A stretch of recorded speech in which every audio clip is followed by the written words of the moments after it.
What up, everybody? Welcome to Operation Moksha. As always, I'm your host, Chris Roscoe, and today I'm going to do something kind of interesting because I've been getting a lot of people wanting to hear more practical elements of shadow integration. I know a lot of people that will use the word shadow or use the word integration, but not actually have any fucking clue what they're talking about, and just kind of tailor these words to mean whatever they mean. Whereas me, I've been doing this for 10 years before it got popular, so these words mean something specific to me. These words mean something important to me, because shadow integration is the most profound and impactful transformational tool I have ever found in my entire life. Really? That sounds pretty good. And there's a distinction, and it's important for you to know the way that I do this, because the way that I do this has not only saved my life, but it's allowed me to help other people transform their lives consistently and sustainably for the last 8 or 9 years or however long. And these are people that have come to me from years of therapy that didn't get them anywhere. They come to me and they learn how to take charge of their lives. People that learned shadow work or shadow integration from some other person, but didn't really give them the tools to completely master their mind and master their reality. Whereas they come to me and I'm like, no, this is what shadow integration really is. It's like a one-stop transformational framework and tool that will allow you to take control of your inner and outer worlds for the rest of your life, and trust that you'll be able to change any problem that you have internally or externally on a fundamental level, and then not have to do a whole lot of upkeep. So it's not going to be easy. It's going to be really hard. Because if you just change a part of your personality on a fundamental level, it's just different. You don't have to argue with it anymore. You don't have to get yourself to do the right thing. There's no internal conflict anymore, because when you genuinely do integration work, the thing itself inside of you changes. And it changes on a fundamental level, which means you see the world differently, you engage in the world differently, you behave differently, you see other people differently. And this is all a natural byproduct of doing the integration work. In my comment section on Instagram just yesterday, I had someone tell me that they thought integration meant essentially behavioral changes. They're like, if I integrate a behavioral change in my life, that means that I'm doing integration work. And it's like, no, that's just a behavioral change. We already have a word for that. That's not integration. The word for behavioral changes is behavioral changes. Integration is a different thing that means its own thing. Because if you're not taking the part of you that actually created the pattern in the first place and taking it from its fragmented, unintegrated, unhealthy, unloved, whatever state, and if you're not taking a fragmented part of your mind that's kind of operating on its own and integrating it into your mind so that it does what it was originally meant to do, automatically, on its own, in a way that is in alignment with your values, up to your standards, feels like you, is you, and just starts doing the healthier thing in a normal, healthy, and natural way because you've helped it heal on a fundamental level and it just behaves differently. If that's not a part of the process, in my opinion, that's not integration work. So if all you're doing is behavioral changes, that's not integration work. And if all you're doing is processing emotions and building awareness around your patterns so that you can act differently, again, that's just a behavioral change. That might be shadow work, because it's like if you have an alarm going off in the back of your head telling you that you're an unlovable piece of shit, but you still go do all the things you want to go do, even though you have that voice in the back of your head, that's still transformation. That's still mobile. You're still able to do things you weren't able to do before, but you still have a voice in the back of your head telling you that you're a big piece of shit. I'm such a piece of shit. Where if you were actually doing integration work, that voice simply wouldn't be saying that anymore. It would be saying something different, because you would have addressed why it was telling you that in the first place and dealt with that on a fundamental level. So if the voices in your head are not turning from unhealthy, negative, dysfunctional, sabotaging, whatever influences that literally just think whatever they think, if they're not becoming healthier and naturally and organically seeing the world differently and thinking different thoughts and therefore inspiring different actions and ways of being as a result, then that's not integration work. You really do have to look at it from the perspective of, wow, okay, this part of myself has been fragmented. It's no longer a part of my internal family. It's no longer a part of my internal community. I have exiled it to the Shadowlands or the Shadow Realm or whatever you want to call that. It is my job to apologize to that thing for banishing it, because all it was trying to do was what I told it to do. It was doing what I programmed it to do, and then I got mad because I decided that what I programmed it to do I didn't like anymore. And so now I've exiled it to the shadows, and what you need to do is reintegrate that into your life. You don't hold it off into the shadows and just be like, all right, this fucking thing that I still hate and I'm still gonna be really mean to, what can I learn from over here so I don't actually have to embrace you? That's not how that works. You actually say, look, I'm fucking sorry I cast you out. I'm sorry I exiled you. I didn't know what I was doing. I didn't know any better. I'm fucking sorry. Let me figure out what I can do to bring you back into my heart, back into my values, up to my standards, and in a way where you and I can collaborate and feel really good about each other. Trust each other, love each other, lean on each other, genuinely become one, because it is just you. The only reason it's fragmented is because it holds a bunch of emotions and ideas that you don't like that you pushed away. But if you can embrace those ideas, become one with those ideas, and learn the value and wisdom in them, and genuinely mesh with them, that part of you will come back into you and seamlessly integrate, feeding you wisdom, and feeding you insight, and feeding you strength and guidance, and all the things you need to make the most out of your fucking life. So if that's not a part of your process, you are straight up not doing integrative work. And to kind of put a little bit of a cap on this, just to make it all extra clear, I'm gonna give you a really clear-cut example of what it looks like to actually do this work. The clearest example I can give, because this is the best one I can think of, because I'm sure we've all had something like this. We've either known someone like this, or we've either done it ourselves, or it's just pretty intuitive. Pushing people away because you're afraid of rejection or abandonment. This is a very common thing, and it happens to a lot of people. And there's a few different ways to address this, right? Like, there's the non-fully integrative ways that may go into shadow work, but not into shadow integration. And this is what it would look like to do shadow work around this. You're like, okay, I want to get into relationships. I want romantic relationships. I want friendships. I want business relationships. However, I know I'm afraid of rejection and abandonment. And so whenever I get close to that which I want, I'm afraid. And so I push the person away so before they can reject me and abandon me. Great. What do we do about this? From a shadow work perspective, what you might do is become aware of the fear of abandonment, maybe get comfortable with the feelings around the feeling of abandonment, maybe do all that sort of thing. So like when you are feeling the fear of abandonment, you can communicate what you're feeling. You cannot allow it to like necessarily steer your perception and not have that part of you in charge of you, but it will still be influencing you. It will still be like, hey, you should run. Like, this person fucking sucks. Like, don't trust this person, blah, blah, blah, blah, blah. And like, that may or may not be true, but you're not doing the integrative work to figure it out. So it's just kind of this like thing that you don't really know. It's just like, hey, this person sucks. They're gonna leave you. They're gonna abandon you. They're gonna hurt you. They're gonna do whatever. And from like a shadow work perspective, you're just kind of sitting there being like, yeah, okay, cool. I hear you. I don't believe you, I'm gonna ignore you, I'm gonna call that a limiting belief, I'm gonna call that trauma, I'm gonna call that ego, I'm gonna call that whatever I'm gonna call that. I'm not going into the integrative phase where I understand that this thing is telling me this for a reason. Because most people, if you go into integration, most people understand that the parts exist for a reason and are just trying to help you and give you wisdom.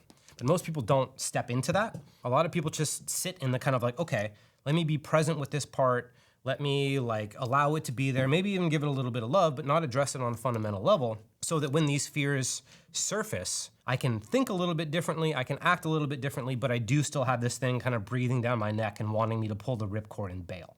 Which again, like I said before, is fine. You're still getting more freedom. You're still gonna have a better shot at healthier relationships. You're still gonna feel a hell of a lot more peace on the inside. You're still gonna be not identified with the ideas. And that in and of itself is still incredibly valuable. But it doesn't lead to full-on integration of the part of you that created the desire to push people away in the first place. So I'm gonna give you an idea of what it looks like to fully create a sense of full integration with the part, not just the behavior, not just the lesson, but the part itself. What people often talk about is like, the pattern will recreate itself as many times as it needs to until you learn the lesson. Most people don't know what it means to learn the lesson on a way that will actually make the pattern stop happening, rather than you just becoming more skillful within the pattern each time it shows up. Here's how you get the pattern to actually stop happening. You deal with whatever caused you to create it in the first place. So with the example that we're working on, if there is a part of you that wants relationships and all these different things, and there's another part of you that pushes people away, it's like, this motherfucker's got a reason. This motherfucker is afraid of something. The part of you that pushes people away has a series of unmet needs. They're afraid of things happening that they wouldn't be able to handle. They're afraid of X amount of whatever, things that they don't trust you to take care of. And because they don't trust you to take care of the needs and the fears and the issues and whatever else it is, they have to go about solving this problem in their own way. And the way that they go about doing that is however you cooked up as a scared, frightened child. Your mind was programmed by a frightened little child. What specifically was I afraid of? What specifically did I need in the moment that I either couldn't get from my parents, didn't know how to give for myself? What was the thing I was afraid of that I couldn't face? Like, you push people away because you're afraid of being rejected or abandoned. And as a little kid, if you get abandoned by your parents, you're like, well, fuck, I'm kind of screwed. Probably gonna starve to death. Not a very good way to live your life. Makes sense to be afraid of that as a kid. However, you're not a kid anymore, you're an adult, but you have a scared little kid inside of you. So what you can do is you can say, all right, little kid, you're afraid that if you get rejected, because this is the reality of your situation as a kid, if you get rejected by mommy and daddy, you're gonna be left alone to fucking starve. And that made sense to be afraid of. That doesn't make sense to be afraid of now, but it made sense to be afraid of then. So what can I do as your caretaker to help make sure that you don't have to be afraid of that anymore?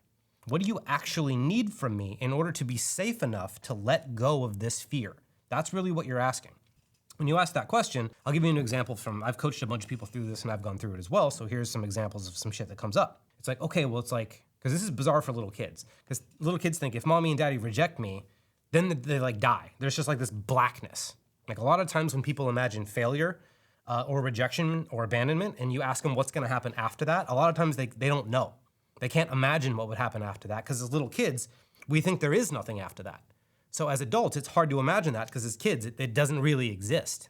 You think if you get rejected, or if you fail, or you get abandoned or whatever, that's that. But as an adult, you can face that, and you can be like, look, no, if you get rejected or abandoned, or if you fail, there actually isn't just an endless blackness beyond that. There's you and me still continuing to exist. There's me figuring out why we failed. There's me figuring out why we got abandoned. There's me figuring out why we got rejected. And there's me to make sure that you feel loved throughout the entire process. So even if you do fail, you're gonna be loved unconditionally no matter what. And that's one of the other big things that our parts are often afraid of. If I fail, no one's gonna love me anymore. Because that's probably the fucking reality of the situation. Is if you fail or get rejected, most of the time we reject the parts of us that lead to failure and rejection. And they know that. And they don't want to do the thing that's going to cause them to get abused by us. And they don't want to do the thing that's going to cause them to get abused by us. So it's your job to be like, that's not going to happen anymore. You don't have to be afraid of that anymore. You don't have to be afraid of rejection anymore. You don't have to be afraid of failure anymore. Because no matter what happens, you're going to be loved. And it's that loss of love and connection that is often so terrifying for kids, and that fear often carries over to adulthood. So when you can say, no matter what happens, I'm going to love you as an individual. Not just I'm gonna love myself as a whole, but I'm gonna specifically love the part of me that is afraid of this. I'm gonna love specifically the part of me that needs it the most, until it understands that failure, rejection, and abandonment does not mean a loss of love. It just means a loss of one person, not love as a whole. Because when you trust that you're gonna love yourself no matter what, losing someone or whatever, being rejected or abandoned or whatever the thing is, before that, it's oh, I'm gonna lose my access to love.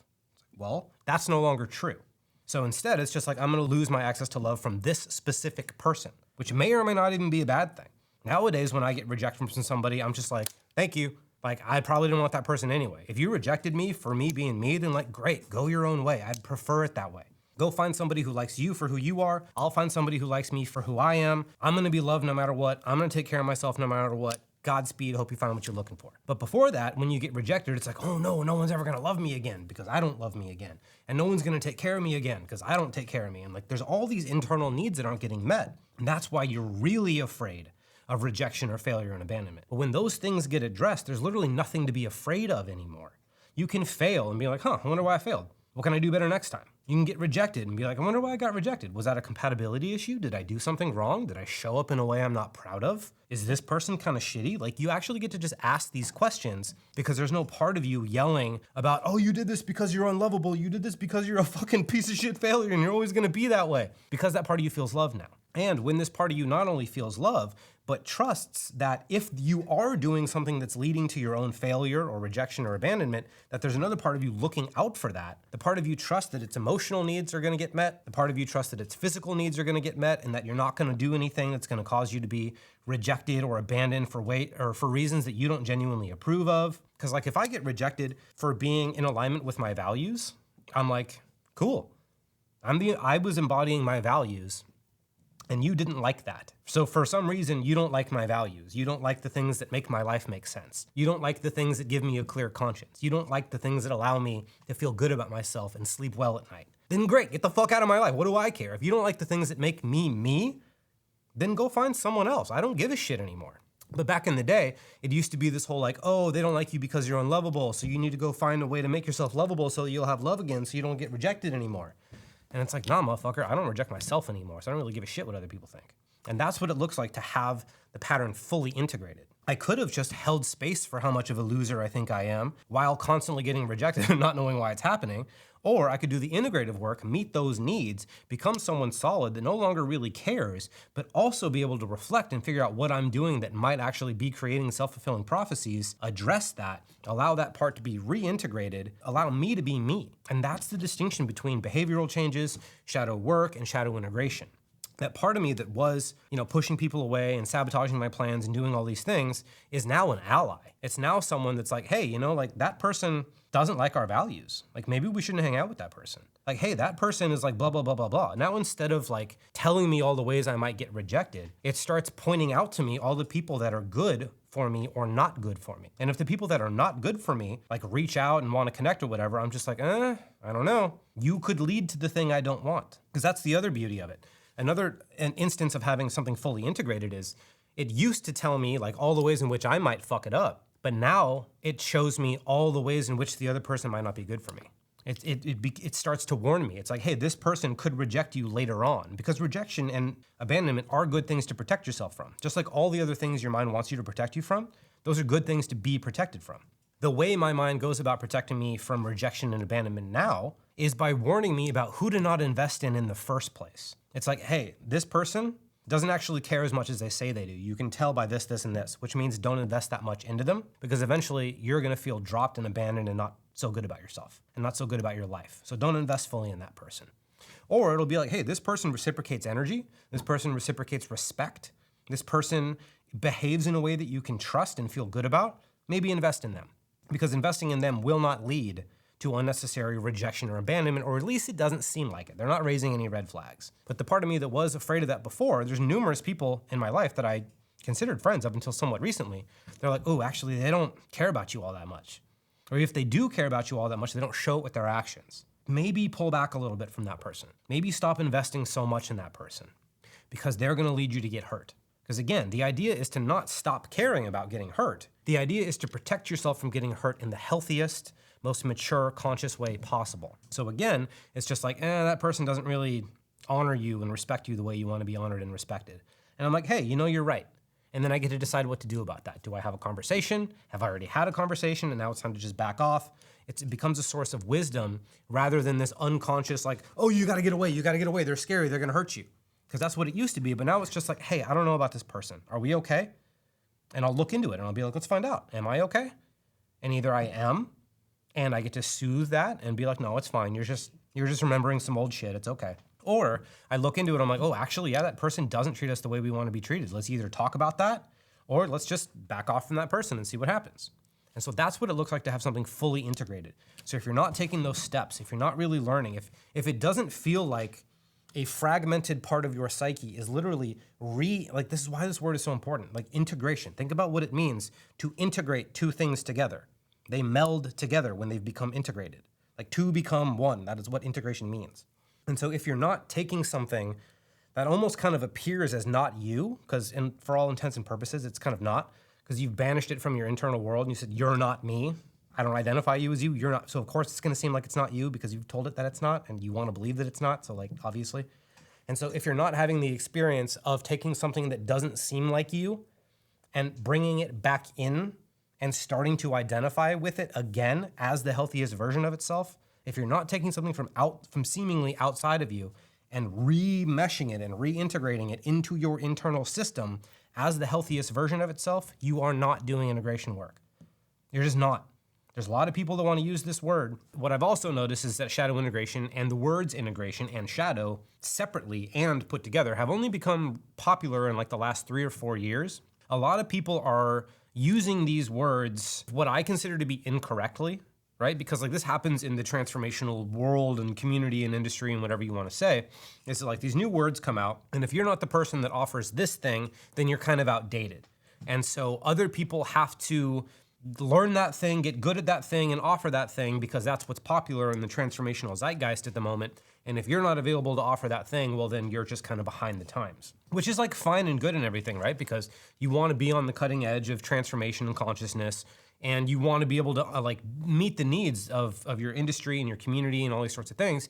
But at the same time, what this causes a lot of people to do. I have seen many people do this, respected people people that I know, people that I like, people that I respect, or at least did.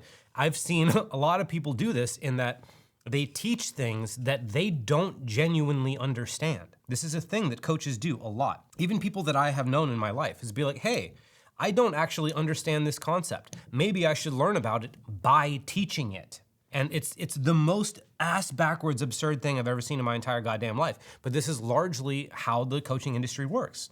I know a lot of people that will teach a workshop on a thing and then not actually do the thing that they just taught. A lot of people that want to talk about integration. There's a lot of people that want to say these things so they sound relevant. And trust me, there are people that I have respected that until I got to know them personally, I thought they knew what they were talking about. And then I found out they didn't know shit. And these are people that are like respected, and that talk about that they know these things, but they fucking don't. This is so much more common than you think. So ask yourself, is what I'm doing leading to genuine integration? Are the fractured parts of myself reintegrating and melding with me? Am I understanding them? Am I meeting their needs? Do they trust me? Do they like me? Do we have a personal relationship? If that element isn't there, you're just straight up not doing integration work. So I hope this clarified things for you. I know this is a very deep, dense topic. I have a very cheap course. It's like, you can pay whatever you want for it. Honestly, you can pay me $2 and it'd be fine. But I have a shadow integration course about this. The link should be in the comments. Got a whole suite of courses that I'm releasing that'll give you everything you need to know about shadow integration. So stay tuned for that. The next one is gonna be identity. Should be out in about a week. And then I'm gonna do the full shadow integration course from there. And then after that's let out, I'm gonna do like a live version of it. So if you wanna learn integration from me directly in a group setting and be able to be coached live through it, then hit me up because that's gonna be coming up. But just keep asking me questions, right? Because it's like I've been trying to really distinguish what makes my framework so different from everyone else's. It's things like this that help me understand where the differences are and what needs to be distinguished. So keep asking questions. Keep telling me what you think integration is or what you've been taught integration is, and I can see if we can take it deeper. Because my intention isn't to be right? I don't care about being right. What I care about is making sure that these ideas are presented in the way that can lead you towards the path of the greatest level of self-mastery, internal and external. And if these definitions of these words and these contexts and these practices are being spread in a way that is leaving a lot on the table, like if you could go much deeper, if you could create a much deeper sense of mastery and transformation, but like the definitions you've been giving are up here, but the practice actually goes all the way down here, I wanna make sure you know how deep the rabbit hole goes. I wanna make sure you know how in control of your life you can be. And I wanna make sure that we dispel anything that's either going halfway because the person didn't understand it and just wanted to make some money or whatever the fuck it might be. Keep asking me questions. Keep telling me what you think is right versus what I'm saying. And I'll keep trying to deliver them in the way that I think will arm you to take control of your reality in the best way possible. So this is all I wanna say for today. I love you. I'm Chris Orozco. Thank you. I'll see you next time.